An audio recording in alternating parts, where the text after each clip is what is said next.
जगत सारा क्षणिक है और आत्मा एक नित्य है।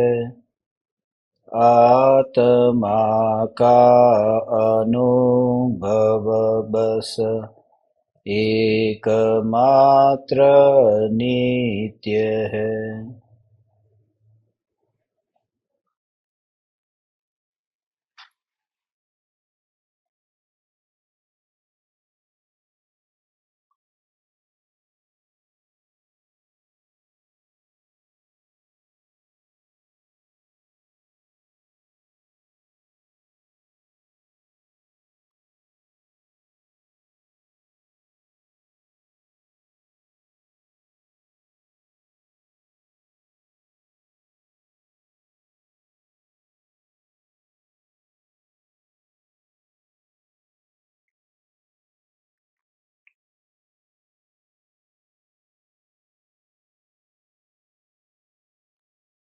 चैतन्य स्वभावी भगवान आत्मा अनादि अनंत शुद्ध चैतन्य मात्र है। ज्ञान मात्र है। मैं शुद्ध चैतन्य मात्र, ज्ञान मात्र, भगवान आत्मा हूँ।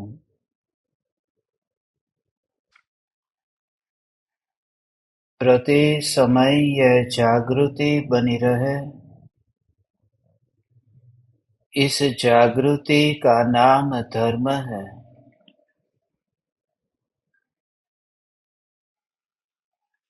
देह की प्रत्येक क्रिया के काल में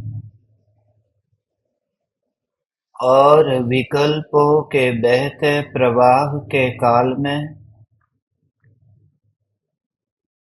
ज्ञानी को प्रति समय यह जागृति रहती है कि मैं चैतन्य तत्व इस देह की किसी भी क्रिया में और विकल्पों के बहते प्रवाह में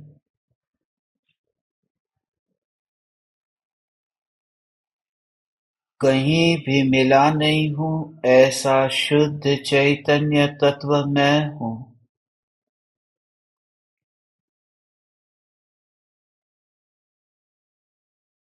ज्ञान का ज्ञेयों में विस्तार होता ही नहीं है। इसलिए यह ज्ञान निरंतर स्वयं को स्वयं से स्वयं में ही अनुभव में आ रहा है। ऐसी यथार्थ प्रतीति के बल पर सम्यक दृष्टि इंद्रियों के योग में रहकर भी अतीन्द्रिय ज्ञानी है। सम्यक दृष्टि पंचेंद्रिय होने पर भी जितेंद्रिय है। चर्म चक्षु से देखने पर तो वे पंचेंद्रिय मनुष्य दिखाई देते हैं, मगर स्वयं के ही अंतर के अनुभव से और ज्ञान चक्षु से देखने पर यह दिखाई देता है कि यह पृथ्वी के परमाणु मध्यलोक में है और वह पड़ोसी, वह चैतन्य परमात्मा न मध्यलोक में है न लोकाग्र शिखर पर है। जो चैतन्य परमात्मा ज्ञान सत्ता के बाहर कहीं पर भी नहीं है, यह चैतन्य परमात्मा स्वरूप ही मैं हूँ। एक समय के लिए यदि यह स्वीकार होता है तो अनंत काल के लिए यह आत्मा नए देह को धारण नहीं करता, क्योंकि नए देह को धारण करने का जो मूल कारण था वह कारण ही नहीं रहता। सम्यक दृष्टि ज्ञानी धर्मात्मा को निरंतर यह जागृति है, परमाणुओं के प्रति कोई राग नहीं है और द्वेष नहीं है। परमाणुओं के प्रति न प्रीति है न अप्रीति है। परमाणुओं के प्रति किसी भी प्रकार का बैर विरोध नहीं है। यही कारण है कि अंतर में आनंद का कंद चैतन्य परमात्मा अनुभव में आया और अतीन्द्रिय आनंद का सागर उछला, फिर भी इस देह के परमाणुओं के प्रति कोई विरोध न होगा।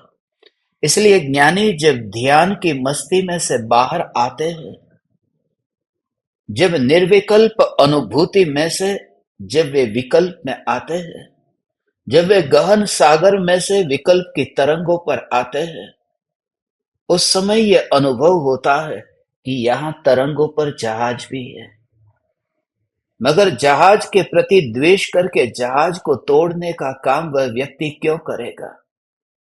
जो व्यक्ति सागर की गहराई में जाकर के शांत सागर का अनुभव कर चुका है और जो व्यक्ति वहां पुरुषार्थ की कमजोरी से उस सागर की गहराई से ऊपर आया और फिर उन तरंगों का अनुभव करता है, उस समय उसे यह जहाज दिखाई देता है, तो वो हथियार को लेकर के जहाज को तोड़ना नहीं चाहेगा, क्योंकि वह अनुभव करके इस तरंग पर आया है, उस शांत स्वरूप का अनुभव। उसका पहला प्रयास ये होगा कि जहाज को तोड़ने की अपेक्षा फिर मैं उस सागर की गहराई में कैसे डुबकी लगाऊं।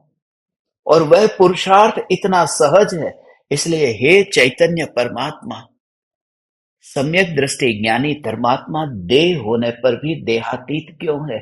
देह के प्रति विरोध नहीं, उसका भाव आपकी समझ में आया? देह होने पर भी देह के प्रति विरोध नहीं है, जहाज को तोड़ने का कोई भाव नहीं है। विकल्पों की तरंगों का अनुभव होता है, मगर फिर भी भीतर में चैतन्य सागर में डुबकी लगाने के लिए ज्ञानी धर्मात्मा का निरंतर तत्व विचार चलता है। वह सहज होता है क्योंकि वह भेद ज्ञान की धारा सहज चलती है। अनुभव पूर्वक का भेद विज्ञान ज्ञानी को सहज है, अज्ञानी भले बुद्धि पूर्वक तत्व विचार करता हो और अंतर में गहराई में ज्ञायक देव का स्वरूप समझे, तो फिर ज्ञानी के लिए एक ही जगत है, चैतन्य। अधिक यदि आपको यह समझ में न आता हो तो चिंता मत करना। यदि आपको इन शब्दों का परिचय नहीं है तो चिंता मत करना, क्योंकि आप में से बहुत से साधक ज्ञान दीपक ऐसे हैं जिन्होंने इन शब्दों को सुना ही नहीं है। क्या है द्रव्य, क्या है गुण, क्या है पर्याय, क्या है सामान्य गुण, क्या है विशेष गुण। पर्यायों के भेदों के बारे में कुछ पता नहीं। पर्याय सुनते ही लगता है जैसे कोई सिमिलर, कोई समानार्थी कोई शब्द हो, ऐसे ही जैसे ये पर्याय शब्द का अर्थ होता होगा। पर्याय का अर्थ परिणमन है यह भी पता नहीं। फिर भी आज मुनिवर राम सिंह एक अद्भुत, एक क्रांतिकारी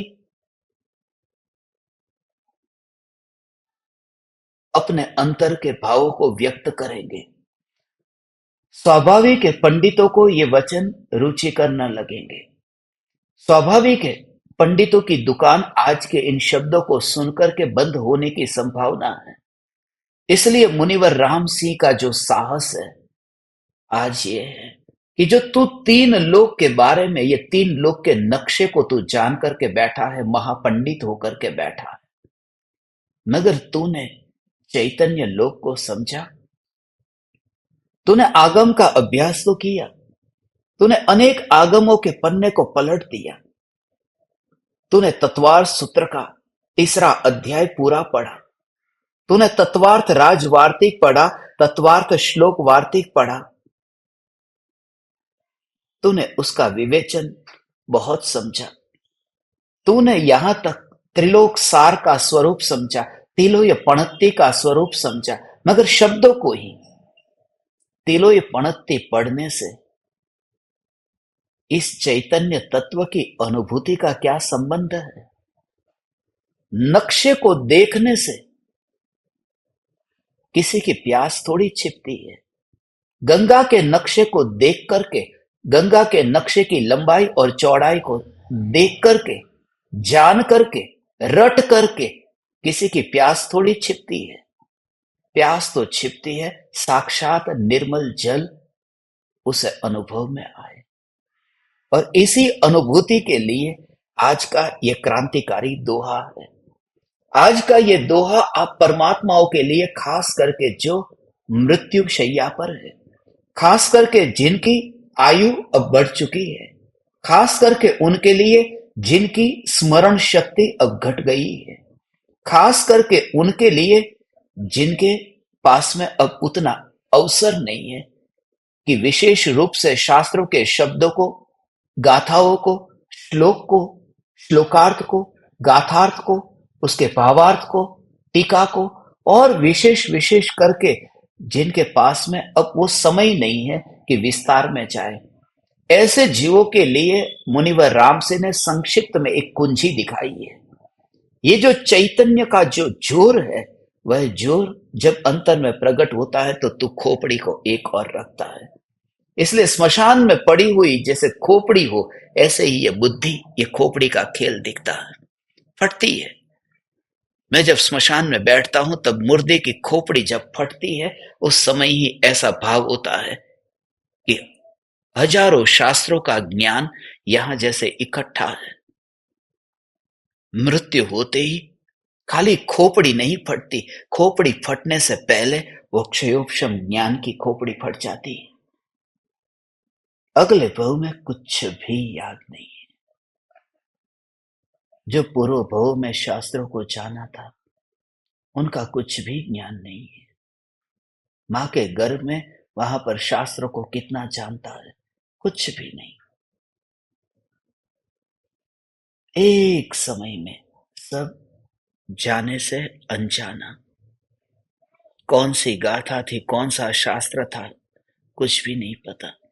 शास्त्र का ज्ञान अगले भव में साथ में नहीं जाता, मगर अनुभूति का जो रस चखा होता है, वह जो श्रद्धा में स्थापित हो चुका है, जो ज्ञान को ज्ञान में अनुभव करना, ये जो कला उसके जीवन में जो प्रकट हुई है, वह अगले भव में, उसके अगले भव में, यह नहीं कहूंगा कि भव भवांतर तक टिक करके रहेगी, इसलिए क्योंकि ऐसी अनुभूति के बाद में अब वहां भव भवांतर कहां। अब तो भव का अंत है, भव भवांतर कहां। ऐसी अनुभूति, हे ज्ञान दीपक, निराश मत होना। आज भी मेरी कुछ ज्ञान दीपकों के साथ बात हुई थी, निराश हो रहे थे, दुखी हो रहे थे, होगा या नहीं अनुभव ये। हमें तो प्राकृत भाषा का एक शब्द भी नहीं आता, अपभ्रंश का शब्द भी नहीं आता। हमें तो ये भी पता नहीं है कि क्या होती है मागधी, अर्ध मागधी, कुछ भी हमें पता नहीं। क्या होती है पाली, प्राकृत भाषा में क्या होती है सौरसेनी, कुछ भी हमें भेद करना ही नहीं आता। भेद तो दूर, शब्द के अर्थ भी नहीं पता होते। तू निराश मत हो, इसलिए क्योंकि पंडितों ने क्या किया, पंडितों ने तुम्हें पंडित बनाना चाहा। कोई भी व्यक्ति दूसरे को वही बनाना चाहता है जो स्वयं है, यही भावना है। यदि बाप डॉक्टर है तो चाहेगा अभी अभी जो बेटा पैदा हुआ है वह डॉक्टर ही बने, और माँ यदि प्रोफेसर है, टीचर है, माँ चाहेगी ये टीचर बने। प्रत्येक व्यक्ति अपनी रुचि के अनुसार दूसरे को बनाना चाहता है, और ज्ञानी उस थोथे को इकट्ठा करके बैठे हुए पंडित नहीं है। इसलिए ज्ञानी की एक ही भावना है कि जितने भी शास्त्र तूने याद किए हैं, उन शास्त्रों को भूलने का समय आया। बुढ़ापे में व्यक्ति के साथ में कितना अत्याचार करोगे। 80 साल का बूढ़ा है, उस 80 साल के बूढ़े को तुम कहो कि वरद राज की लघु सिद्धांत, ये कौमुदी को तू पढ़, उनके सूत्रों को तू याद कर ले। वो बेचारा कहेगा इस बुढ़ापे में अब ये सांस, अंतिम सांस गिन रहा हूं, वहां पर कहा मैं पाणिनि को पढ़ूं, कहा मैं कालिदास को पढ़ूं, कहा मैं वरदराज को पढ़ूं। अभी तो मुझे एक ही पढ़ने योग्य है, चैतन्य।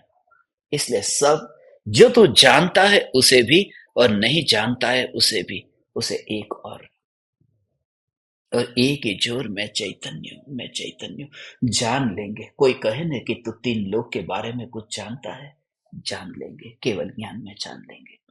बस केवल ज्ञान में जान लेंगे। अभी तो एक समय भी मैं व्यतीत न करूंगा। न्याय न्याय न्याय, जैसे न्याय के बिना, तीन लोक के स्वरूप को समझे बिना अनंत दुख भोगा है। जे तीन लोक समझा बिना पाम्यो दुख अनंत, ऐसा लिखा है। या जे स्वरूप समझा बिना पाम्यो दुख अनंत। स्वरूप, तीन लोक का रूप नहीं है, स्वरूप। उस स्वरूप को समझने में ही जान लगा देगा। तो पंडित भी मत हो, तो शास्त्री भी मत हो, तो जो है वह रह जा। तो चैतन्य है, बस चैतन्य चैतन्य चैतन्य। ये बुद्धि का जो खेल है, ये बहुत घना जंगल है, और अक्सर पंडित इसमें भटक जाते हैं। मैं इसका विरोध नहीं करता, मैं तुम्हारी स्थिति को समझ करके ये कहता हूं। एक बात खास याद रहे कि डॉक्टर के क्लिनिक में जितनी भी दवाई है, उनमें से कोई भी दवाई गलत नहीं है, एक्सपायरी डेट वाली नहीं है, सभी दवाई सच्ची है। मगर यही तो अंतर है मेडिकल स्टोर में और डॉक्टर के क्लिनिक में। मेडिकल स्टोर में तो पर्चा लेकर के जो गए, जो मांगी तुम्हें मिल जाएगी, और भारत देश में तो पर्चे की भी जरूरत नहीं। पर्चे से ज्यादा पहचान तुम्हारी हो, बस तुम्हें दवाई मिल जाती है। कोई सी भी दवा तुम बाजार में से खरीद करके लेके आ जाओ, मगर कौन सी दवाई लेनी है, कब लेनी है, कैसे लेनी है, ये कौन बताएगा। इसलिए जिनागम 12 अंग और 14 पूर्व, द्वादशांगी वाणी है ये। जिनागम तो अगाध है, कितना पढ़ेगा, कितना सीखेगा, अगाध है। और मनुष्य जीवन बहुत अल्प है। एक तो ये कि यहां जो मेरे सामने बैठे हैं आप समस्त परमात्मा, ज्यादातर परमात्मा, आप सबको देखता हूं 60 को पार कर चुके। गुजराती में एक कहावत है, 60 बुद्धि नाठे। 60 साल के जब हो जाते, वहां तो बुद्धि खत्म हो जाती है। और पंडित कहता है कि तू तीन लोक के नक्शे को अब पढ़। ऊर्ध्वलोक कितना लंबा है, कितना चौड़ा है, मध्य लोक में क्या है, अधोलोक में 7 नरक है। 7 नरक के नाम तुझे पता है या नहीं पता? 16 स्वर्ग के बारे में जानता है? 9 ग्रह के बारे में जानता है? 9 अनुदिश और 5 अनुत्तर के बारे में तेरा क्या कहना है? सिद्धशिला की लंबाई चौड़ाई कैसी है? मूल बात करने, आप सबको पता है भारत देश में, आपको तो शायद पता भी हो, मगर भारत देश में ऐसे बहुत से लोग हैं जिनको ये पता नहीं। 142 करोड़ भारतीय है जो भारत के रुपये का व्यवहार करते हैं, रुपये की लेन देन करते हैं। उन भारतीयों से पूछो कि रुपये कहां छपते हैं, उसका प्रिंटिंग प्रेस कहां है। 99% से भी ज्यादा लोग ऐसे होंगे जिनको पता ही नहीं है। 99 क्या, 99.99 कहूं तो गलत नहीं होगा। रुपये की नोट का प्रिंटिंग प्रेस नासिक में है, मेरे पास में ही है, रोज इस रास्ते से गुजरता हूं। पूरे भारत में ये नोट यहां से प्रिंट होकर के जाती। मगर यदि तुम प्रिंटिंग प्रेस का पता तुम्हारे पास में, कितना चौड़ा है प्रिंटिंग प्रेस, कितना लंबा है, क्या लेना देना, माल तुम्हारे जेब में कितना है यह तुम देखते हो। भगवान आत्मा कहां गया था, कहां से आया, कहां रहता है, उसकी डिटेल में तू अब जाने के लिए तेरे पास समय नहीं। और इसका सबसे श्रेष्ठ दृष्टांत इस काल में पूज्य गुरुदेव श्री काजी स्वामी है। हम तो गुरुदेव के शिष्य हैं ना। गुरुदेव श्री कांजी स्वामी स्कूल से भी पढ़ करके पास होकर के नहीं आए। आपने तो देखा ना, उमराला में पर्यूषण के समय जब आप आए थे तो आपने देखा कि गुरुदेव का जहां जन्म हुआ वहां हमने यात्रा के लिए गए। तीसरी कक्षा चौथी कक्षा तक तो पढ़े, धूड़ी निशाल में भण्या, माटीनी बनेली निशाल। उमराला की सब्जी मंडी में सत्संग हुआ था, तो वहां पर गुरुदेव पढ़े। गुरुदेव को श्लोक, कोई भी श्लोक का ज्ञान नहीं था, प्राकृत और संस्कृत का ज्ञान नहीं था, नहीं जानते थे गुरुदेव। और गुरुदेव ने ये कोई भी शास्त्र पढ़े नहीं थे। धवला हो, जय धवला हो, महाधवला हो, क्षपणासार हो, लब्धिसार हो, षटखंडागम, ये शास्त्र पढ़े नहीं। गोमड़सार जीवकांड, गोमड़सार कर्मकांड बहुत अगाध है, और अभी अपने पास में जिंदगी के कुछ ही दिन बाकी बचे हैं। और हमारे मिशन की दृष्टि से देखें तो यह आखिरी वीक है, और 10 दिन के लिए हमारे पास में यदि जिंदगी हो तो एक ही बात जो प्रयोजनभूत है, इसे समझ ले। मूल बात समझ ले कि मैं कौन हूं, जिसको समझे बिना मैंने अनंत दुख भोगा। इसलिए परम कृपालु देव ने आत्म सिद्धि शास्त्र में 3 लोक की लंबाई चौड़ाई के बारे में कुछ भी नहीं कहा। इतनी संक्षिप्त में बात कही है कि तू प्रयोजनभूत बात सिद्ध कर। मगर हमें यह क्यों अच्छा लगता है, जिन्होंने निरूपण किया उन्होंने गलत किया, उन्होंने गलत नहीं किया। फिर से आपसे कहता हूं, इन आगमों का विरोध नहीं है, ये तो ज्ञानियों की रचना है, ये तो भावलिंगी संतों ने लिखा है। आपको पता है, भावलिंगी संत भाषा समिति के धारक होते हैं। 5 समितियों में एक समिति है भाषा समिति। भाषा समिति और वचन गुप्ती, ये 2 खास करके मुनिराज के सद्गुण हैं। भाषा समिति है जिसमें हित, मीत और प्रिय वचन बोलते हैं, दूसरे के लिए हितकारक। मीत माने मीठे, और प्रिय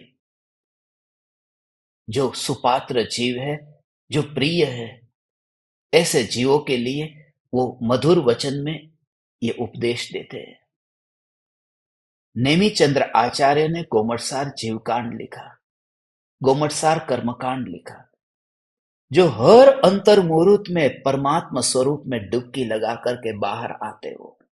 और वह जब लिखे कि 3 लोक की लंबाई और चौड़ाई कितनी है, तो ऐसे ज्ञानी व्यर्थ में तो नहीं लिखते होंगे, ये बात सच है।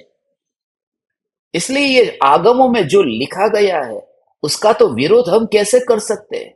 मेरी बात यह है कि अभी हमारे पास में जितनी जिंदगी बची है, उस जीवन में ये सब शास्त्रों को तू पढ़ने बैठेगा तो मूल तत्व जो समझना है उसे समझने के लिए समय कहां मिलेगा। और इसलिए ही मुनिवर रामसी का ये पाहुड़ दोहा 82वां दोहा है। इस दोहे को पढ़ते हैं और फिर आप स्वयं ही कहेंगे कि कितना गहरा भाव इसमें छुपा है।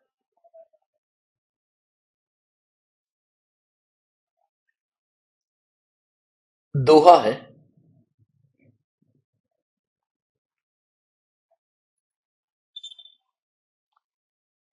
उपजई झेण विबोहु नविबर बहिरण उतेण नाणेण तैलोय पायडेण वि असुंदरो जथ परिणामो। जिससे विशेष बोध भेद ज्ञान उत्पन्न न हो, ऐसे 3 लोक संबंधी ज्ञान से भी जीव बहिरात्मा ही रहता है, और उसका परिणाम असुंदर है, अच्छा नहीं।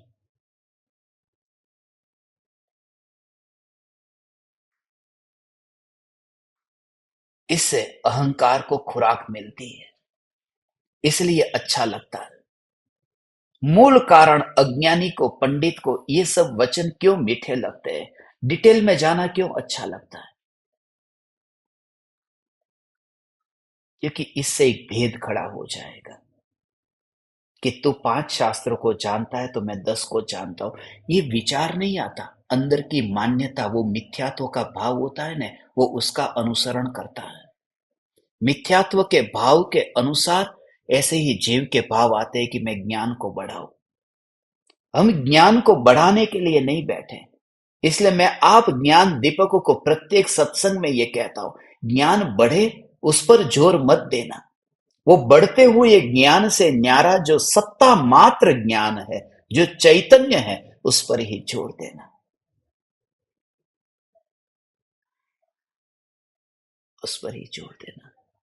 वह घड़ी आएगी, हे ज्ञान दीपक, अब सांसें बाहर जा रही हो, और उस समय कोई पंडित आकर के तुझे कह दे कि कर्म के बंध, कर्म की सत्ता, कर्म का उदय, कर्म की उदीर्णा, संक्रमण, उत्कर्षण, अपकर्षण, उपशम, क्षय, क्षयोपशम, निधत्ते, निकाचित, और इन सब कर्मों की अवस्थाओं के साथ में प्रकृति, प्रदेश, स्थिति, अनुभाग, स्थिति कांडक घात, अनुभाग कांडक घात, इन सब की परिभाषा तो रट ले। कृपालु देव कहते हैं, कोई मुझे बुलाना मत, मैं अपने आत्म स्वरूप में लीन होता हूं, बस, कोई दूसरी बात नहीं। हे ज्ञान दीपक, अब हमारे पास समय नहीं है, बस अब हम सिमटते हैं। इस पाहोड़ दोहा को पढ़ने का एक ही भाव है, क्योंकि जिनागम बहुत अगाध है। मेरा प्रयोजन आप ज्ञान दीपकों को भरने का नहीं है, तुम पहले से ही भरे हुए हो। अब तुम खाली हो जाओ। तुम पहले से ही बुद्धिमान होकर के यहां बैठे हो। आप में से कौन ये नहीं मानता कि मैं बुद्धि वाला हूं? कोई व्यापार की बुद्धि वाला है, कोई रसोई घर की बुद्धि वाला है, किसी ना किसी बुद्धि को लेकर के बैठा है। मुझे ये पकवान जो बनाना आता है वो किसी को नहीं आता। व्यापार में मेरी बुद्धि इतनी चलती है। बुद्धि वाला कौन नहीं मानता अपने को? कस्टमर को कैसे अट्रैक्ट करना, मार्केटिंग कैसे करना, इनकम टैक्स, सेल टैक्स कैसे बचाना, ये सब कौन नहीं जानता? सब जान करके बैठे हुए, सिर्फ नहीं जानते तो ये कि ये जो ज्ञान है वह ज्ञान ऊपर तरंगों में है, और मैं जहां अंतर में हूं मैं वो ज्ञानी नहीं हूं। मैं ज्ञानी नहीं हूं, मैं कुछ नहीं जानता। मैं कुछ नहीं जानता क्योंकि ज्ञान का घनपिंड हूं, ज्ञान का घनपिंड हूं। जिसे शक्कर कहे मैं कुछ भी नहीं चखती। अरे, तो मिठास से भरपूर है और कुछ भी नहीं चखती। शक्कर कहती है मैं कुछ भी नहीं चखती, चखने वाला कोई मनुष्य है। मैं तो मिठास से भरपूर हूं। चखता होगा कोई, इसलिए जानता होगा कोई। कौन जानता है? वह परिणाम जानता है। कौन जानती है? वह पर्याय जानती है, अवस्था जानती है। एक समय की स्थिति है जहां जानना हो रहा है। मैं जो हूं चैतन्य हूं, घनपिंड हूं, ऐसा जोर ला भगवान। लोकालोक तू शास्त्र में पढ़ करके जानने का रसिक मत बन। लोकालोक तो तेरे ज्ञान में झलकेगा। लोकालोक तेरे ज्ञान में झलकेगा। अभी आंख खोल करके पढ़ना पड़ता है। रत्न प्रभा, शर्करा प्रभा, ऐसे नरक के नाम तुझे आंख खोल करके पढ़ने पड़ते। तेरे ज्ञान में ऐसे शक्ति है, लोकालोक झलक जाए।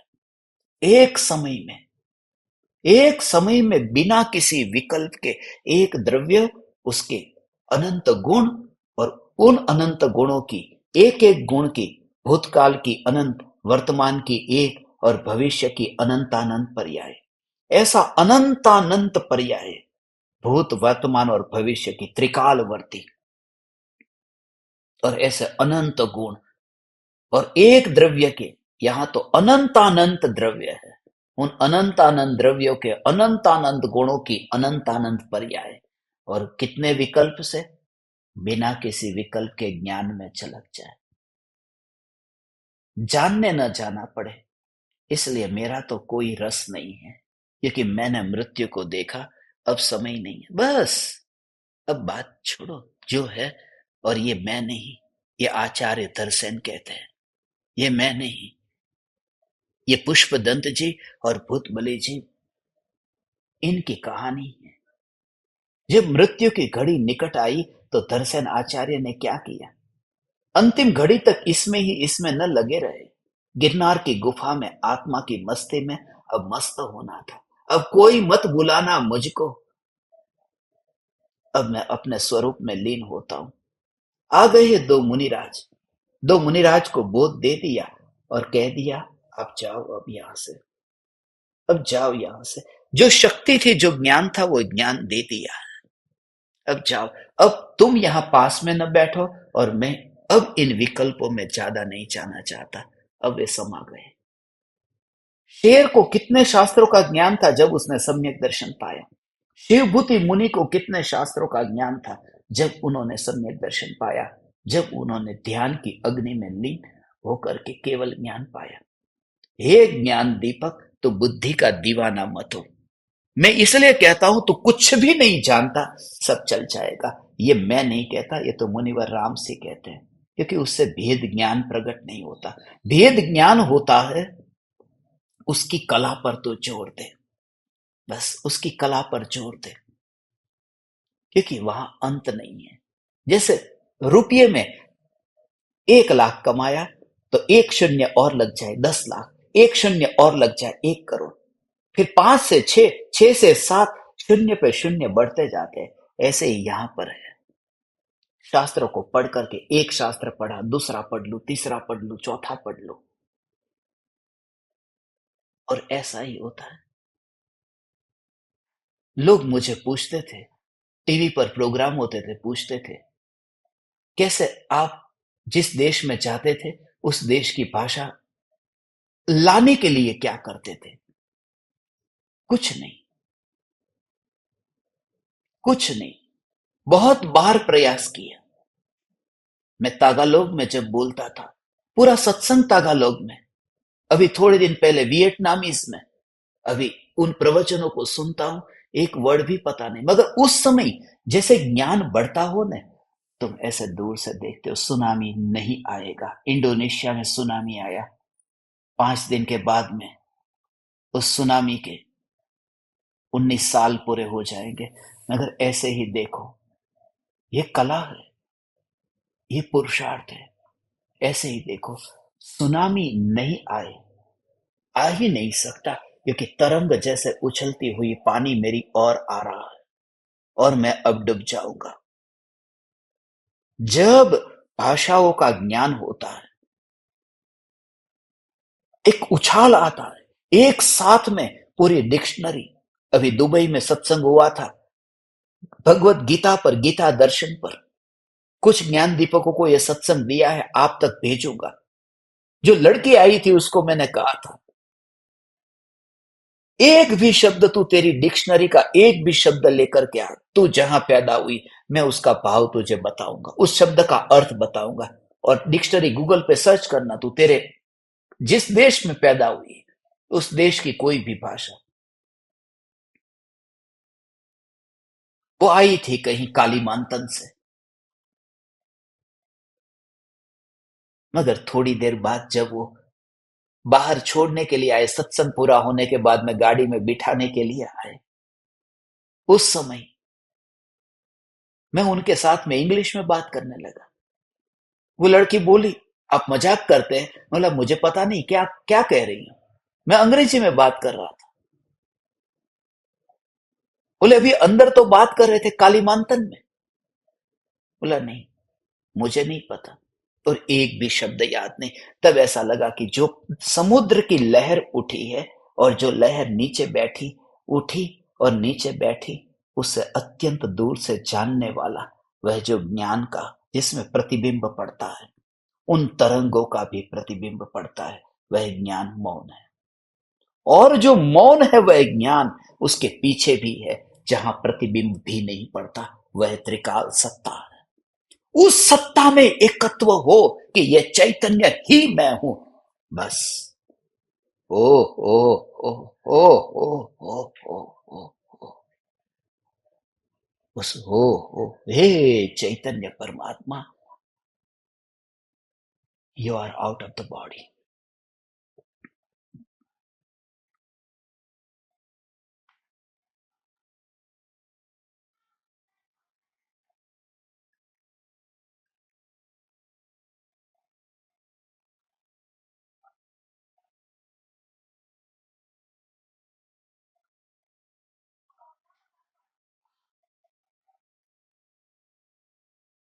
न्याय न्याय न्याय। रोम रोम पुलकित हो, रोम रोम पुलकित हो।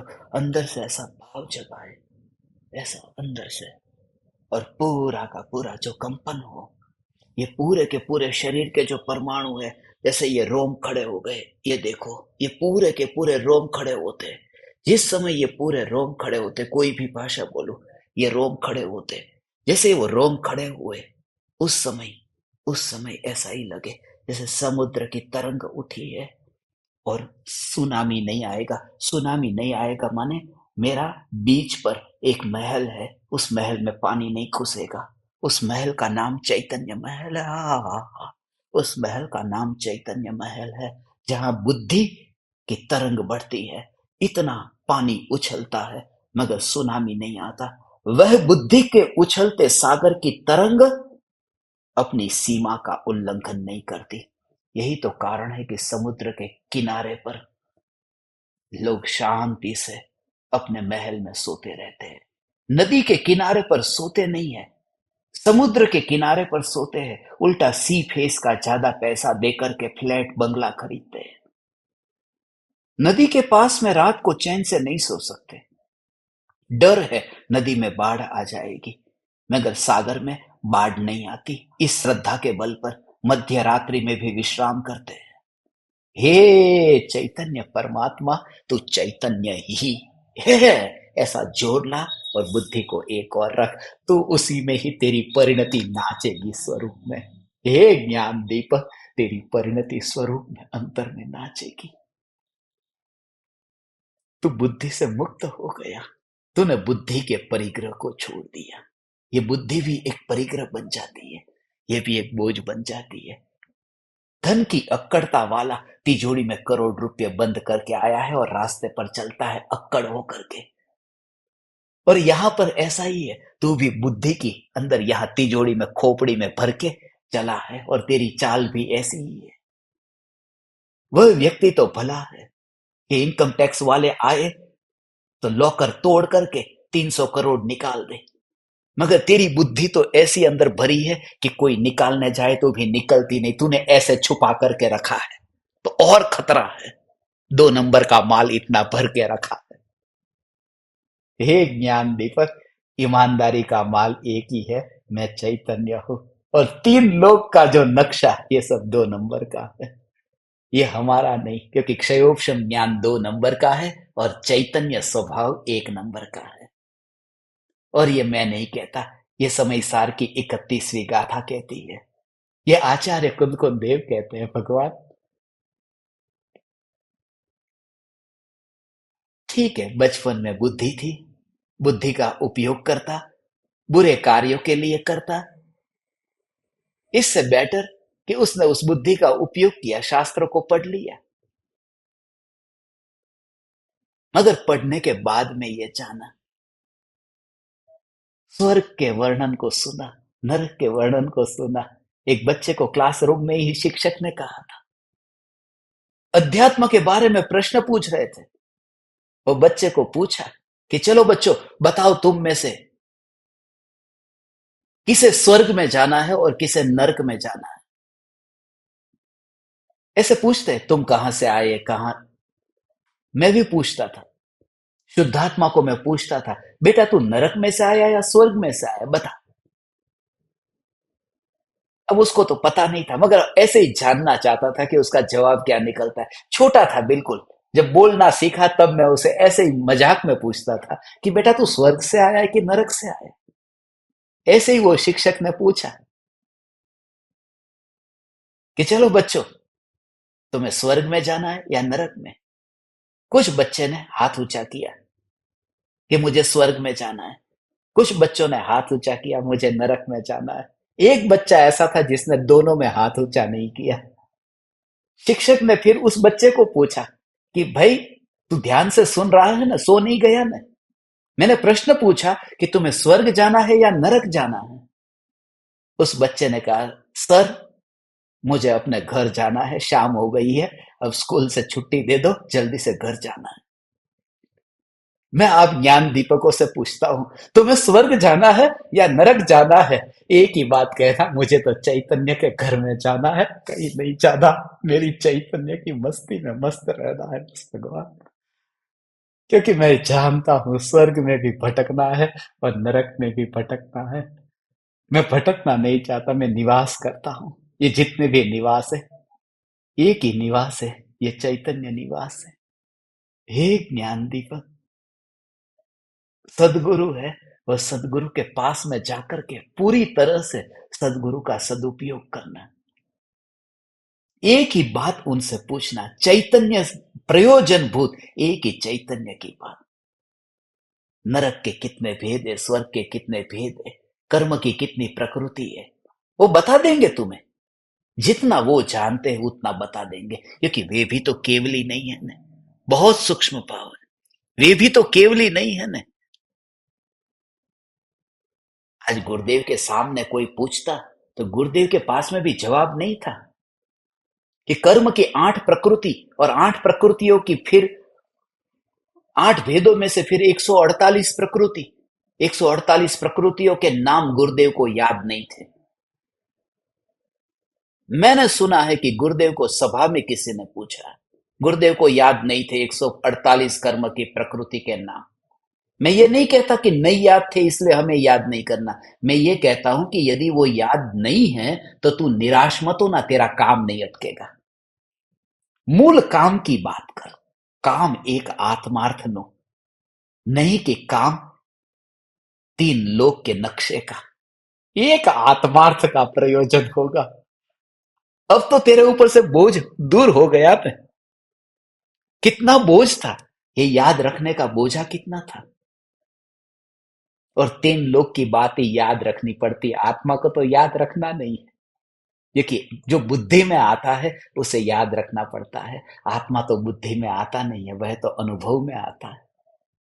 तू तो कितना मुक्त हो गया, हे चैतन्य परमात्मा, तू सिद्धों का सिद्ध है, तू सिद्धों का सिद्ध है, सिद्धों का सिद्ध है। तेरी परिणति उस समय नाचती है, ऐसा हो कुछ भी तुझे पता नहीं, फिर भी तू अंतर में एक चैतन्य, चैतन्य तू कितना फैलेगा।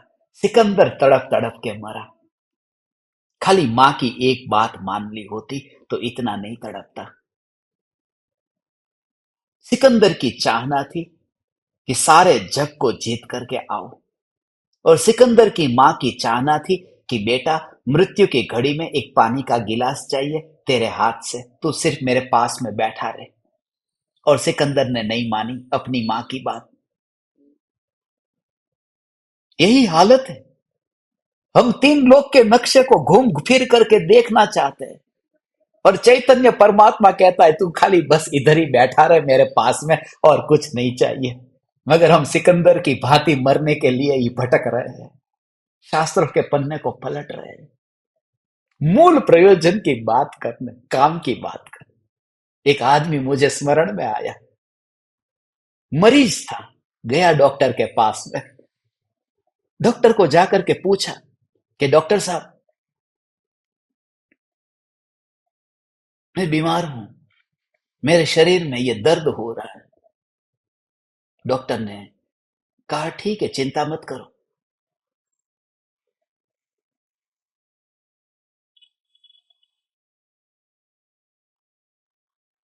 मैं आपको 2 गोली देता हूं, एक गोली सुबह और एक गोली शाम को ले लेना, आपकी बीमारी मिट जाएगी।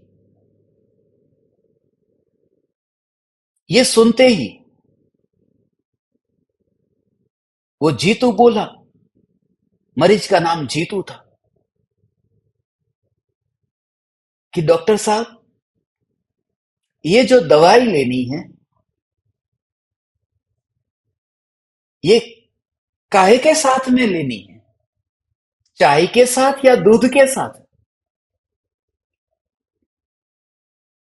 डॉक्टर ने कहा किसी के साथ भी ले लेना, जाओ, अब दवाई आपको दे दी है, दूसरे और भी पेशेंट है। नहीं नहीं, आप बताओ, दूध के साथ या चाय के साथ? डॉक्टर ने कहा दूध के साथ ले लेना, जाओ। फिर पूछता है कि डॉक्टर साहब, गाय का दूध या भैंस का दूध? डॉक्टर ने कहा माफ करो, इतने लोग कतार में खड़े हैं और तुमसे भी ज्यादा बीमार है, मैं उनको देखूं या तुम्हें देखूं? माफ करो, कोई भी दूध हो उसके साथ ले लेना, गाय का मिले या भैंस का। नहीं नहीं डॉक्टर साहब, मेरे वहां तो न गाय है न भैंस है, मेरे वहां तो बकरी है। डॉक्टर साहब ने कहा बकरी के दूध के साथ ले लेना, उसमें चिंता क्यों करता है, जाओ। मगर फिर डॉक्टर को पूछता है कि वो जो दूध के साथ लेना है, वो गर्म दूध के साथ या फिर ठंडे दूध के साथ? डॉक्टर ने अपनी जान बचाने के लिए कह दिया कि कुनकुना दूध हो बस, ना ठंडा ना गर्म, क्योंकि डॉक्टर को बचना था। डॉक्टर ने कहा कि बस अब जाओ यहां से।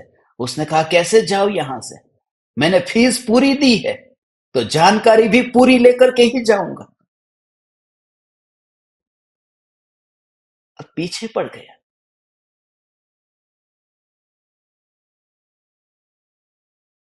डॉक्टर ने कहा अब जाओ, फीस पूरी दी है। बोले एलोपैथिक का इलाज मैं पहली बार करा रहा हूं ना, इसलिए सब जानकारी अच्छी तरह से ले लेनी चाहिए। बस डॉक्टर साहब सिर्फ इतना बता दो कि दूध खड़े खड़े पीना है या नीचे बैठ करके पीना है। अब तो डॉक्टर से रहा नहीं गया। डॉक्टर ने अपनी जेब में से जो 10 रुपये लिए थे वो वापिस दे दिए कि लो ये तुम्हारे पैसे वापिस, और जाओ यहां से। उसने पैसे तो वापिस ले लिए। उसने कहा ठीक है, दवाई ले लूंगा। पैसे भी ले लिए और कह भी दिया कि दवाई ले लूंगा। मगर जाते जाते फिर ये पूछा कि ये जो दूध पीना है ये अपने हाथ से या मुन्ने की अम्मा के हाथ से?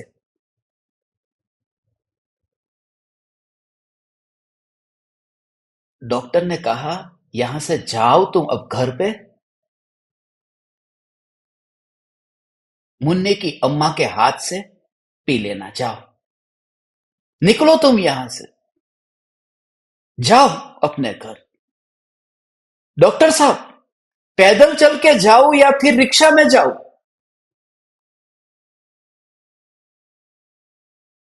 अब तो डॉक्टर की खोपड़ी गई थी, बहुत शंका हो चुकी थी। डॉक्टर ने कहा तुम बहुत बीमार हो, तुम्हारी शरीर की हालत और दिमागी हालत ठीक नहीं है, तुम रिक्शा करके जल्दी से जाओ और पहुंच जाओ अपने घर। चला गया। थोड़ी देर बाद फिर दोबारा आया कि डॉक्टर साहब मैं भूल गया था कि ये 2 गोली जो आपने दी है उसमें से कौन सी सुबह लेनी है और कौन सी शाम को लेनी है।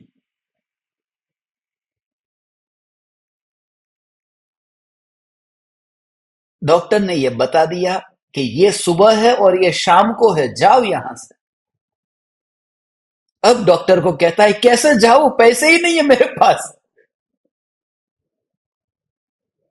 डॉक्टर ने लगभग एक आध मिनट तक विचार किया कि अब क्या किया जाए। डॉक्टर ने अपनी जेब में हाथ डाला और समझदारी पूर्वक निर्णय लिया कि इसे 10 रुपया देकर के यहां से भगाने में भलाई है, भले ही खुद के 10 रुपये जाए। डॉक्टर ने उसे 10 रुपये दिए और कहा कि जाओ अब यहां से। जीतू गया बाहर। वेटिंग रूम में बाहर ही उसकी पत्नी बैठी थी। उसने कहा, देख, डॉक्टर को उल्लू बना दिया। उसको मैंने बोला था घर पे जाकर के आया। वो तो बाहर ही जाकर के आया था, अपनी पत्नी के साथ थोड़ी देर बैठा और फिर दोबारा गया था, क्योंकि उनके पास में 10 रुपये पहले से थे। 10 रुपये कम पड़ रहे थे। फिल्म देखने के लिए जाना था उनको। दवाई भी मिल गई, फिल्म की टिकट भी मिल गई और शंका सब करके आ गया। सब शंका का समाधान हो गया। एक शंका में से दूसरी शंका, दूसरी में से तीसरी शंका, तीसरी में से चौथी शंका। ये बुद्धि की शंका इस प्रकार की होती है। 3 लोक है तो 3 लोक के नाम क्या है? 3 लोक के नाम ये है, तो इनकी लंबाई कितनी है, इनकी चौड़ाई कितनी है, इसमें वातावरण कैसा होता है, अंत नहीं है उसका। इसलिए हे ज्ञान दीपक, हम करणान योग के विशेषों में न जाकर के एकमात्र चैतन्य स्वरूप को समझने का प्रयास करेंगे। बस आज मुनिवर रामसी कहते हैं कि जो 3 लोक का वर्णन है, उस 3 लोक के वर्णन में इतना भेद ज्ञान करने का, इतनी सूक्ष्म बातें वहां पर नहीं है। क्या करेगा तो उसमें भेद ज्ञान। कर्मों का उत्कर्षण कैसे होता है, कर्मों का अपकर्षण कैसे होता है, उसमें तो स्वरूप में अंतर में डुबकी क्या लगाएगा। मगर जब तेरे अंतर में ये विचार चले, तू जो यहां जहां है ना वहां की बात कर। ऐसे पंडितों को मैंने देखा है जो 3 लोक का नक्शा बिल्कुल बराबर जानते हैं। मैं मुंबई में जब था, पढ़ाता था, वहां भारतीय विद्या भवन में पर्युषण के समय हमारे मित्र सब मिलते थे और प्रवचन होता था चौपाटी पर। तो वहां भारतीय विद्या भवन में एक सब्जेक्ट रखा था। मेरे मित्र का वो सब्जेक्ट था, उसे बोलना था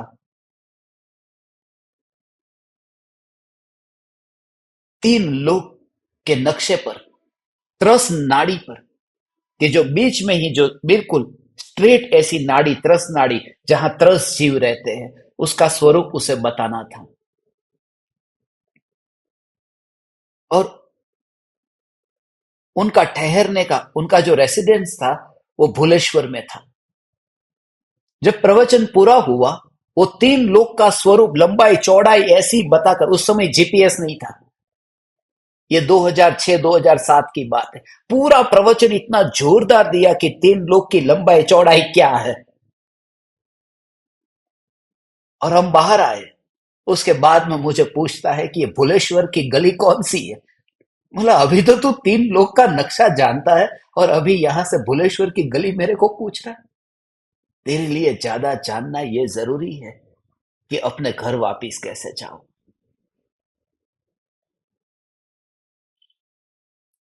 तूने अपने दिमाग में इतना भर के रखा है ना। खोपड़ी की लिमिट है, ज्ञान की लिमिट नहीं है। ज्ञान अनंत है और खोपड़ी लिमिटेड है। और इतना व्यर्थ का भर करके रखा है। और रुचि के कारण, आज फिर से ये कहता हूं, रुचि के कारण अज्ञानी इसमें बुद्धि के खेल में ज्यादा जाना चाहता है। मैं कुछ भी नहीं जानता।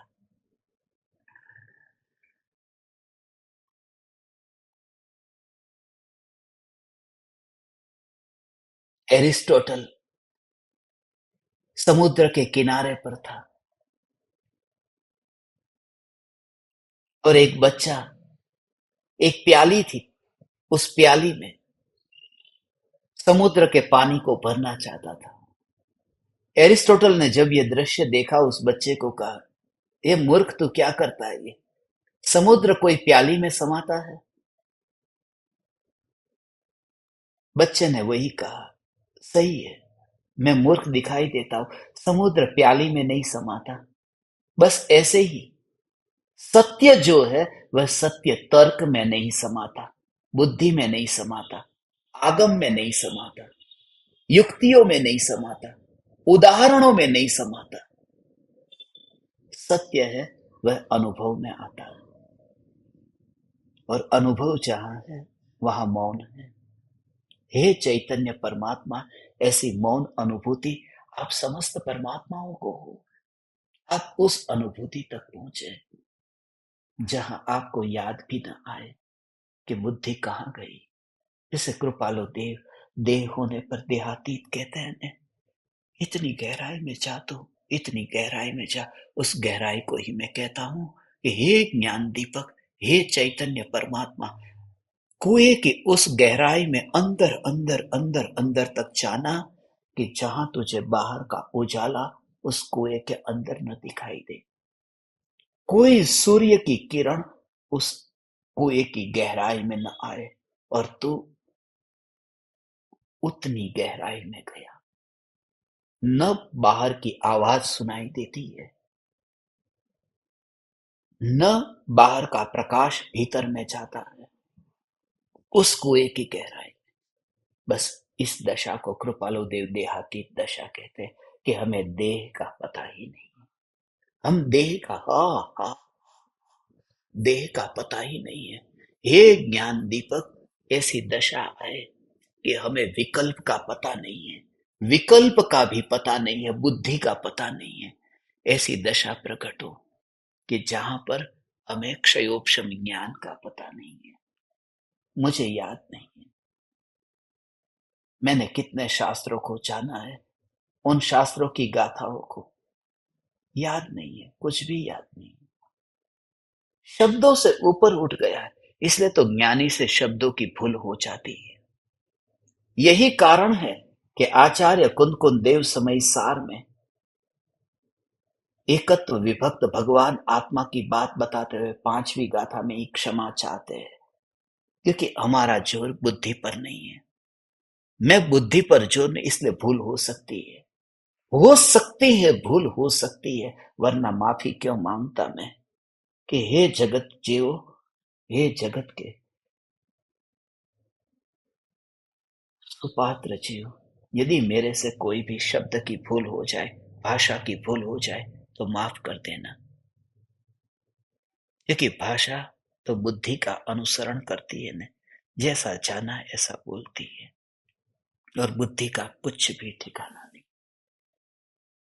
ये बुद्धि का ठिकाना नहीं। मैं बुद्धिमान नहीं हूं, मैं बिना बुद्धि का हूं। लगेगा बिना बुद्धि का मूर्ख, मगर बिना बुद्धि का ही तो सिद्ध होता है। बिना बुद्धि का तो केवली होता है। केवली माने कौन? क्षयोपशम ज्ञान की बुद्धि से ऊपर उठ चुका। क्षयोपशम ज्ञान की बुद्धि जहां पर नहीं है, वही तो केवली है। बुद्धि बढ़ते बढ़ते केवल ज्ञान नहीं होता, बुद्धि का नाश होता है तब केवल ज्ञान होता है। देख, तो राग द्वेष का नाश करना चाहता है तो राग का रस न मत ले और ज्ञान का रस ले। जिसको तुझे नष्ट करना है, यदि तुझे वितरागी होना है तो राग द्वेष का नाश अनिवार्य है। यदि तुझे सर्वज्ञ होना है तो बुद्धि का नाश अनिवार्य है। मगर राग द्वेष के नाश में तो हम हकार आता है, बुद्धि के नाश में लगता है अरे बुद्धि। और दूसरी ओर से हम कहते हैं मैं वितरागी होना चाहता हूं, मैं सर्वज्ञ होना चाहता हूं। राग द्वेष को तो छोड़ना चाहता हूं, मगर बुद्धि को छोड़ना नहीं चाहता।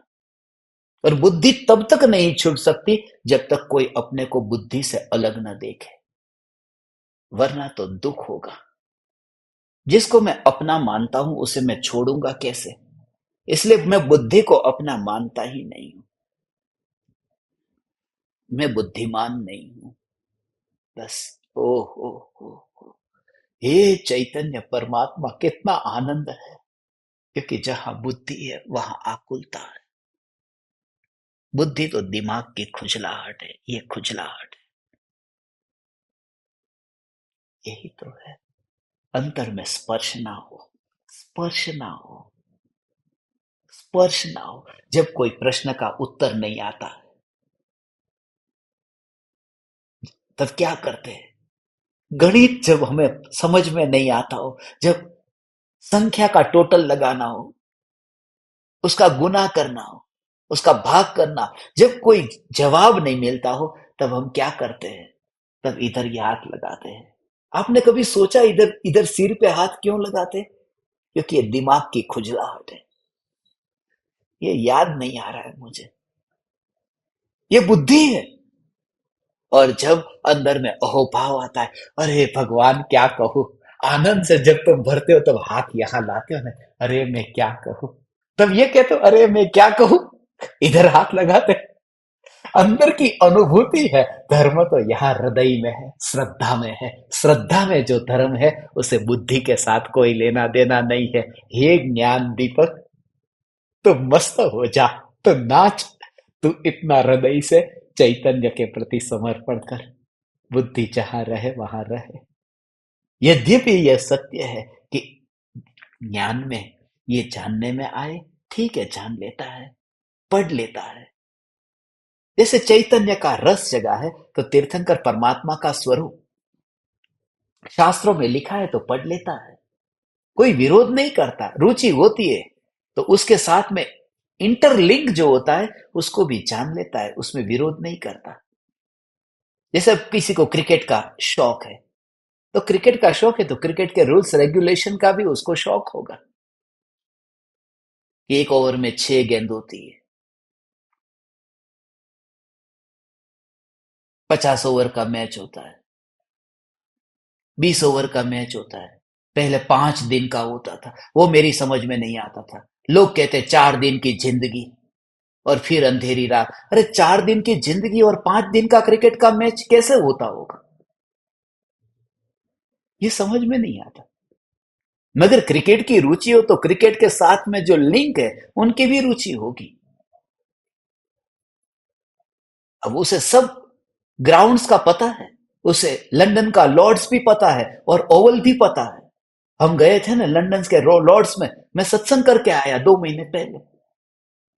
उसे मेलबोर्न का एमसीजी भी पता है, उसे कलकत्ता का ईडन गार्डन हो या फिर मुंबई का वानखेड़े हो या फिर केप टाउन का न्यूलैंड्स हो, कोई भी हो, दुनिया भर के स्टेडियम, ये जान लिया तो जान लिया। तो जैसे ही किसी व्यक्ति को क्रिकेट का शौक है तो उस एरिया को भी वो जानता है। ऐसे ही जिसको चैतन्य का, परमात्मा का रस है, तो आत्मा ने 3 लोक में कहां कहां परिभ्रमण किया है वह जानता है। मगर अब लॉर्ड्स की लंबाई कितनी, चौड़ाई कितनी और वहां पर कितनी सीट क्या है, वो डिटेल के अंदर जाते जाते वो लॉर्ड्स को प्यारा हो जाएगा।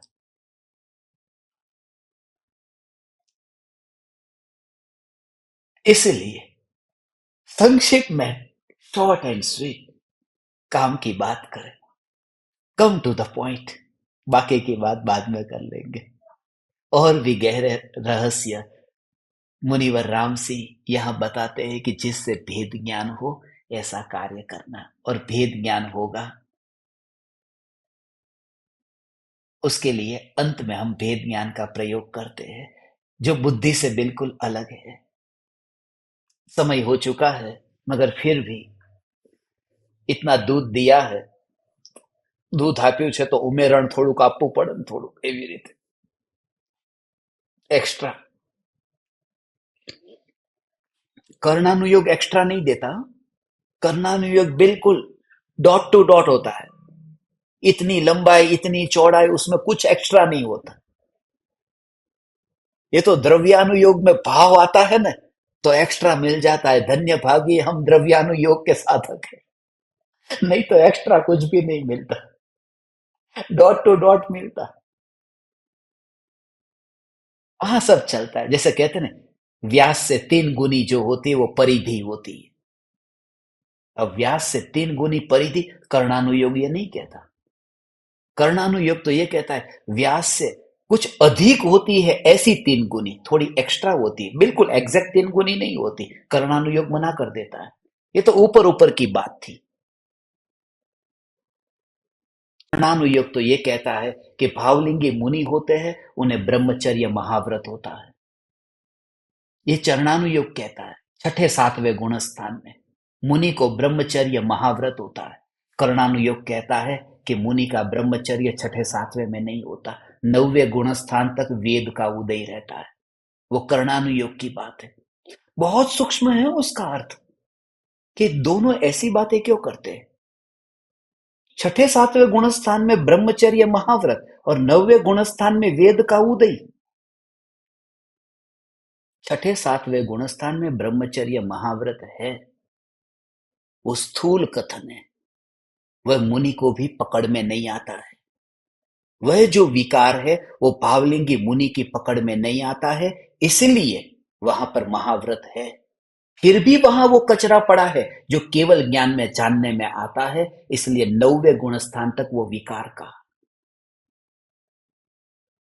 जैसे कह दिया कि सातवें गुणस्थान से ऊपर के गुणस्थानों में शुद्धोपयोग होता है, आत्मा की लीनता ही होती है। ये द्रव्यानुयोग कहता है, मगर कर्णानुयोग ये कहता है कि जब पूर्ण वितरागता होती है वहां पर उपयोग निर्विकल्प होता है। केवली परमात्मा पूर्ण निर्विकल्प है। आठवें गुण स्थान में, नौवें गुण स्थान में भी उपयोग आत्मा में लीन नहीं होता, भटकता है। उसमें भटकने का मतलब उसमें भी अर्थ संक्रांति, व्यंजन संक्रांति, उसमें भी चेंजेस होता रहता है, मगर वो कर्णानुयोग कहता है। तो कर्णानुयोग की लैंग्वेज अलग है, ये गणित की लैंग्वेज अलग है, और अनुभव की, ये भेद ज्ञान की, सम्यक दृष्टि की, ये हमारी जो बात है ये बात अलग है। हमारे ज्ञान के हिसाब से समझ में आए उसकी बात अलग है। इसलिए हम अंत में हमारे योग्य, बस जितना भी जानते हैं, नहीं जानते हैं उसकी चिंता न करें। मैं वह चैतन्य परमात्मा हूं जिसके ज्ञान में एक समय की पर्याय में लोकालोक प्रतिबिंबित होता है, लोकालोक झलकता है।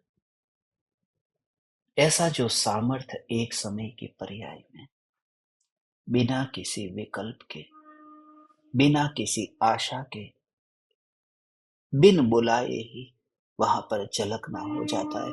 ऐसा जो ज्ञान का झलकना, ज्ञान में ज्ञेयों का झलकना, तीन लोक का झलकना, लोकालोक जिसमें सहज रूप से प्रतिबिंबित होता हूं, ऐसा जो भगवान आत्मा का एक समय का ज्ञान का परिणमन, उस परिणमन में जो परिणमित नहीं होता है वह भगवान आत्मा में हूं। वरना क्या होगा भगवान? अनंत अनंत केवल ज्ञान की पर्यायों में एक पर्याय का जन्म हुआ, मरण होगा, दूसरी पर्याय का जन्म हुआ, मरण होगा, ऐसी अनंत पर्यायों का जन्म मरण। मेरा कहाँ जन्म है? इसलिए मैं केवल ज्ञानी नहीं, मैं केवल ज्ञानी नहीं हूँ। ऐसा मैं केवल ज्ञानी नहीं, मैं चैतन्य हूँ। क्योंकि केवल ज्ञान की प्राप्ति करनी है तो फिर मन दौड़ेगा केवल ज्ञान को पाने के लिए। और मैं परिपूर्ण चैतन्य हूँ क्योंकि अनंत काल तक केवल ज्ञान की पर्याय के साथ में मेरी मुलाकात नहीं होगी। मैं मिलने वाला नहीं हूँ। मैं अनंत काल तक केवल ज्ञान से भी नहीं मिलूंगा। ओह हो, जो वैभव आए, जो वैभव मिला, बस वो मुझे, मेरे हाथ में नहीं आएगा, फिर उसका मोह क्या होगा? उसका मोह का भाव होगा कैसे? मेरे हाथ में नहीं आएगा। नहीं, भले अल्पज्ञ की पर्याय थी भगवान, तो छद्मस्त की अवस्था में अधूरी ज्ञान की पर्याय थी, वहां पूर्ण ज्ञान की पर्याय खिल गई, मगर उसे हम छूते नहीं है। कली है गुलाब की, उसे मैं छूता नहीं हूं। क्योंकि भगवान को कली चढ़ाते हैं? नहीं नहीं, ये तो पूरी तरह से खिल गया ऐसा फूल है, फूल तो चढ़ाओ। नहीं, हम फूल चढ़ाने वाले नहीं। हम न कली को छूते हैं न फूल को छूते हैं, हम उसकी स्पर्शना भी करने नहीं चाहते। बस ऐसे ही देख कि श्रुत ज्ञान की कली हो या केवल ज्ञान का पूर्णमासी फूल हो। नगर त्रिकाली ध्रुव न्याय परमात्मा, परमात्मा की प्रतिमा पर पूरी तरह से खिला हुआ फूल भी छुए वह योग्य नहीं। तो मैं तो चैतन्य की घन मूर्ति हूं, केवल ज्ञान का फूल खिला हो तो भी मेरे पास में शोभा नहीं देता। मैं ऐसा परिपूर्ण ज्ञान ज्ञान ज्ञान परिपूर्ण हूं, परिपूर्ण हूं। ऐसी परिपूर्णता जब मिलने ही वाला नहीं है, जब आने ही वाला नहीं है, जो वस्तु मेरे हाथ में नहीं आए, फिर उसके बढ़ने से मेरे अंदर में सुख का भाव कैसे आए? सुख का भाव आए कैसे? इस प्रकार से भगवान न्यायक का विचार कर, इससे ही भेद ज्ञान कर आज मुनिवर राम सिंह ने हे चैतन्य परमात्मा इसी भेद ज्ञान की कला के बारे में कहा कि तू तीन लोक के नक्शे को नहीं जानेगा तो चलेगा, क्योंकि उससे भेद ज्ञान ऐसा नहीं होता, और जिससे भेद ज्ञान नहीं हो वह बात अच्छी नहीं है और सुंदर है। जिससे भेद ज्ञान होता हो, और ये किसी को भी हो सकता है, बूढ़े को हो सकता है, जवान को हो सकता है, मरण शैया पर भी तू हो, सांस बाहर जा रही हो, अंतिम सांस मृत्यु की घड़ी में जहां सांस बाहर जाएगी पर नई अंदर नहीं आएगी, आत्मा इस देह से बाहर निकलेगा, और उस समय जैसे वो सांस बाहर गई और अंदर कुछ नया नहीं आया, मगर वह अंतिम सांस के काल में भी असंख्य प्रदेशों में ये ज्ञान ज्ञान ज्ञान ज्ञान ज्ञान ज्ञान ज्ञान ज्ञान, उसका कुछ भी नहीं लूटा। बस ऐसे ही एक खिड़की से हवा आती थी, दूसरी खिड़की से जाती थी, और एक खिड़की से हवा आना बंद हो गया और वह जो कमरे में पड़ा हुआ हीरा दूसरे कमरे में चला गया। मगर उस हवा के न आने से अब इनकमिंग हवा नहीं आई ने, उससे उस हीरे की चमक कम न हुई, दूसरे कमरे में चला गया तो भी चमक कम न हुई। ऐसी ही चैतन्य चैतन्य चैतन्य की चमक है। पुरानी सांस बाहर चली गई, नई सांस अंदर न आई इस कमरे के अंदर, और ये चैतन्य हीरा दूसरे कमरे में चला गया, दूसरे देह में चला गया। मगर मैं चैतन्य चैतन्य चैतन्य चैतन्य चैतन्य ऐसा ही जोर रहा। कौन? मृत्यु। हो समाधि मरण, समाधि मरण, समाधि मरण, ऐसा भेद ज्ञान। उस समाधि मरण में भी तेरा भेद ज्ञान होगा, उस समय भी तू बांटेगा, तेरे अंदर में वह कला होगी। मरण और समाधि, मरण समाधि, मरण पर्याय है, समाधि पर्याय है। मरण शरीर की पर्याय है, समाधि आत्मा की पर्याय। समाधि तो आत्मा की होती है, मरण तो शरीर का होता है, मगर समाधि वह पर्याय है आत्मा की, मरण वह पर्याय है देह की। मगर मैं पर्याय ही नहीं हूं, मैं ध्रुव हूं, मैं ध्रुव हूं, मैं ध्रुव हूं, तो फिर समाधि मरण मेरा होता ही नहीं है। ऐसा चैतन्य चैतन्य चैतन्य।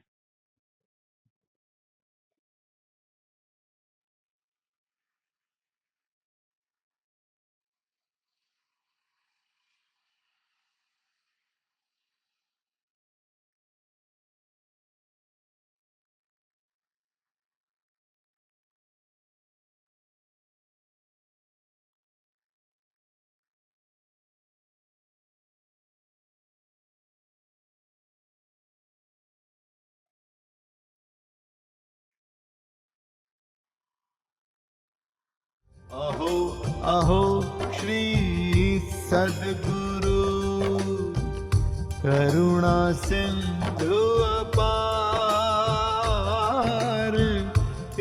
पामर पर प्रभु किया आहो आहो उपकार, आहो आहो उपकार।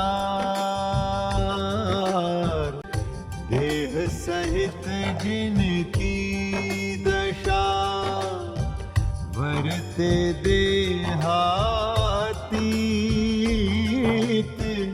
उन ज्ञानी के चरण